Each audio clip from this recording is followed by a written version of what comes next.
Paano mag-unlock ng SSS account online?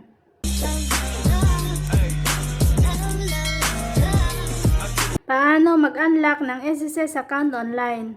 Ano ang dapat gawin kung na-lock ang SSS account online? Pumunta lang sa website ni SSS. Hanapin at pindutin Create My SSS Account or Login. Pagkatapos, mapupunta tayo dito. Pindutin natin itong Member Login. At mapupunta na tayo dito. Ngayon, hindi tayo makapag-login dahil na-lock yung account natin. Pindutin itong Forgot Password. Pagkatapos, may makikita tayong ganito. Kung employer, pindutin lang ang regular employer. Pero kapag member, pindutin lang itong member.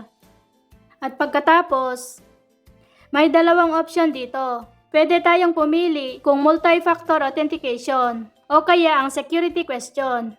Kung security question, pindutin ang security questions. Pagkatapos, makikita na dito ang next. At pindutin ang next. Kailangan natin ilagay ang CRN or yung SSS number. At kung nailagay na dito at na-verify na nila, may makikita tayong check. At kung okay na, pindutin ang search. Dito makikita yung dalawang tanong na pinili natin, security questions. Ilagay lang ang sagot dito. At lagi nating tandaan yung mga sagot na pinili natin na security questions.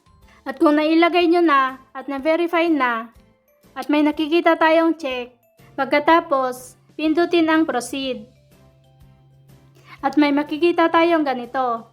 Kakagawa na tayo ng bagong password. Ilagay lang ang new password at i-confirm ang new password. Sa paggawa ng password, dapat 8 to 20 characters.